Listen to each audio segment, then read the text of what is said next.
Interpreting the technical specifications for the Vickers amplifier card.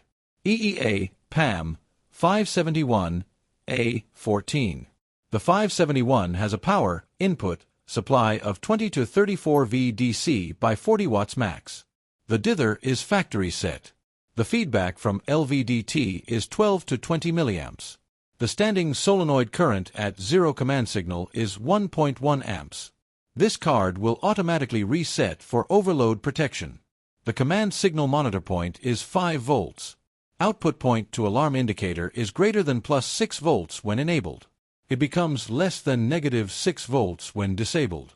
This card has an operational ambient temperature range of 0 to 50 degrees Celsius. This card weighs 0.48 pounds. Thank you for watching. Wake Industrial is your partner in progress for all EEA-PAM card sales and replacements.